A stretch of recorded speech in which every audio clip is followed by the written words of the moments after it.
Ẹ̀yin èèyàn ilé èwo lẹ ṣe, ṣé àlàáfíà ni ẹ wà? Gbogbo ilé ńkọ́?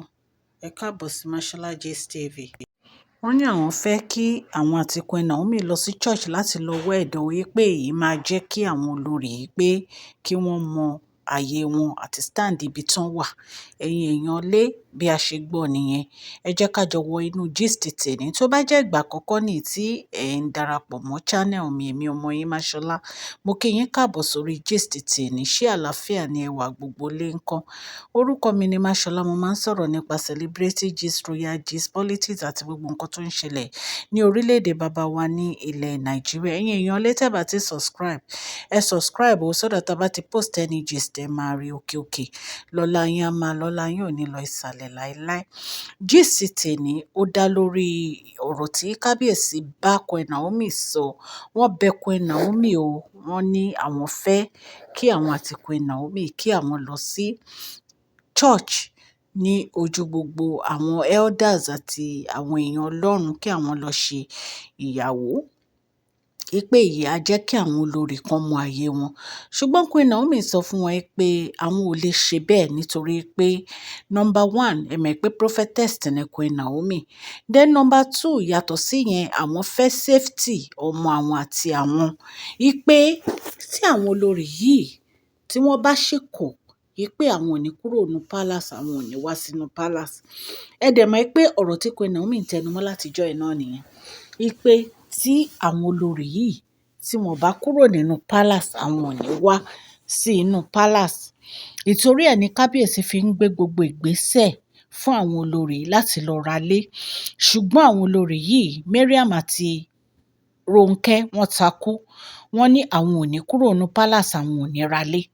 Wípé inú palace yẹn làwọn máa retire sí. Bẹ́ẹ̀ dẹ̀ ni Kabiyesi dúró gẹ́gẹ́ bí ọkọ wọn. Wọ́n láwọn ò divorce wọn, ṣùgbọ́n àwọn fẹ́ kán wà ní ọ̀tọ̀ọ̀tọ̀ nítorí pé Kabiyesi ní church wedding làwọn fẹ́ ṣe fún ìyàwó àwọn o. Wípé ìyàwó alárédè làwọn fẹ́ gbé Queen Naomi. Ẹ rántí pé a ti ṣe gist pé Kabiyesi ti ra wedding gown. Wọ́n dẹ̀ ti ra àwọn nǹkan míì gan tó yẹ kán rà láti fi prepare fún wedding Queen Naomi. Bí a ṣe sọ fún yín, wọ́n ti ra red carpet náà. In fact, wọ́n ní Tóbi gan ló bá wọn rà wá láti Turkey. Ẹ̀yin èèyàn ilé, Kabiyesi ìdùnnú wọn ní pé kí Queen Naomi kó wed wọn ní church. Kabiyesi bẹ Queen Naomi pé kí wọ́n jẹ́ káwọn lọ sí church, káwọn lọ ṣe wedding. Ṣùgbọ́n Queen Naomi sọ fún wọn pé wedding kọ́ ló kù. Wípé safety àwọn òun ló ṣe kókó. Nítorí nínú palace yẹn, àwọn ò rí ìdáàbòbò. Àwọn ò rí enough safety. Wípé safety àwọn làwọn ń jà fún. Ẹ̀yin náà dẹ̀ mọ̀ wípé gbogbo nǹkan tá a ti sọ fún yín pé ojú Queen Naomi rí ní inú palace yìí kì í ṣe kékeré. Ṣó ti yé yín ẹ̀yin ará ilé? Ọlọ́run Elédùmarè nìkan ló ń wà pẹ̀lú wọn, tó ń dáàbòbò wọn. Because wọn ò lè dáàbòbò ara wọn, àfi Olúwa nìkan náà ló ń ṣe. So nítorí èyí, Kabiyesi wọ́n rọ Queen Naomi pé kí wọ́n jẹ́ káwọn lọ sí church. Ṣùgbọ́n Queen Naomi sọ fún wọn pé safety àwọn ló ṣe pàtàkì. Safety àwọn ló matter. Ọ̀rọ̀ pé káwọn lọ church kọ́ ni ọ̀rọ̀ yìí, ṣùgbọ́n àwọn fẹ́ ìdáàbòbò tó péye fún ọmọ àwọn àti fún àwọn. Ẹ dẹ̀ mọ̀ pé ọ̀rọ̀ tí ó lágbára ni. Allegedly, bí a ṣe gbọ́ o, Queen Naomi ní àwọn ò rẹ́ pé àwọn lè ṣe competition pẹ̀lú àwọn olórí yìí o. Kì í ṣọ̀rọ̀ pé kẹ́ ẹ gbé mi lọ sí church kẹ́ ẹ lọ ṣe wedding fún mi ni. Ṣùgbọ́n èmi o, bí mo ṣe wà yìí o, Queen Naomi ló ń sọ bẹ́ẹ̀ o, allegedly o. Wípé àwọn ò rẹ́ pé ọ̀rọ̀ church ló kàn. Àwọn fẹ́ ìdáàbòbò tó péye fún àwọn àti ọmọ àwọn. Nǹkan tí àwọn ń jàjù fún nìyẹn. Táwọn bá lọ sí church, táwọn bá wá sí inú palace, táwọn olórí bá ṣì wà nínú palace nǹkan. Òótọ́ dẹ̀ ni. Tó bá lọ ṣe wedding, táwọn olórí bá kọ̀ tí wọn ò jáde nínú palace. Ẹ ṣáà mọ̀ pé a ti ń sọ fún yín pé wọ́n ní kán lọ ralé, wọn ò ralé. Orí ẹ̀ náà la ṣì wà. Orí ẹ̀ náà la ṣì wà. A ti ń sọ fún yín pé kán lọ ralé, wọn ò ralé. And èèyàn kan tó ralé nínú wọn tó jẹ́ pé kó lọ sílé ẹ̀ ní Tèmítọ́pẹ́.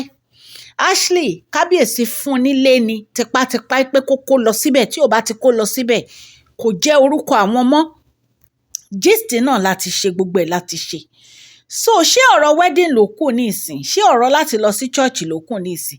Àbí kí kábíyèsí gbégbèsè bí àwọn olórí ṣe máa jáde nínú palace? Wọ́n ní kò easy fáwọn olórí láti jáde nínú palace.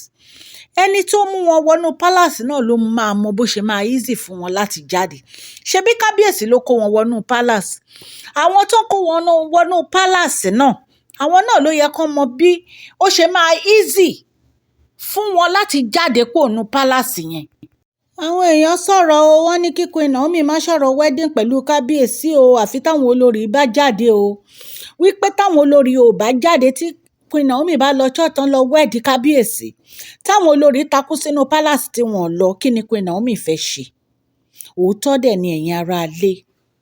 Ṣọ́rọ̀ wedding ló kàn yìí àbí ọ̀rọ̀ wedding? Ṣọ́rọ̀ wedding ló kàn báyìí àbí kì í ṣọ̀rọ̀ wedding ló kàn? Ẹ̀yin náà ẹ drop opinion yín, ẹ jẹ́ ká gbọ́ nǹkan tẹ́ ẹ fẹ́ sọ náà.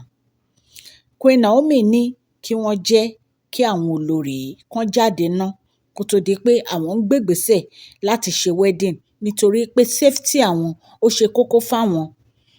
Ìdáàbòbò àwọn àtọmọ àwọn ló ṣe pàtàkì. Allegedly bá a ṣe gbọ́ ni. Ẹ̀yin èèyàn lé, wọ́n ní pé kò easy láti kó àwọn olórí kúrò nínú palace o, especially Mariam àti olórí Ronke. Wọ́n takú sínú palace ẹni wọ́n láwọn ò ní lọ. Ṣùgbọ́n kábíyèsí ọba ní ẹ bá lórí ohun gbogbo ni. Ẹ mọ̀ pé ọ̀rọ̀ kan tí Queen Naomi ń sọ yìí náà ni safety wọn. Ẹ̀yin náà gbégbèsè, ẹ wá nǹkan ṣe sí i. Safety Queen Naomi ó ṣe kókó, ó ṣe pàtàkì. Gbogbo àwa yìí náà dẹ̀ là ń sọ lójoojúmọ́ wípé safety wọn ṣe kókó, ṣe pàtàkì. Ọlọ́run Elédùmarè á ran kábíyèsí lọ́wọ́ o. Gbogbo etí tó ń gbọ́ mi, Ọlọ́run á wà pẹ̀lú gbogbo yín o. Ọlọ́run á dúró ti gbogbo yín o. Ẹ ṣé, mo dúpẹ́.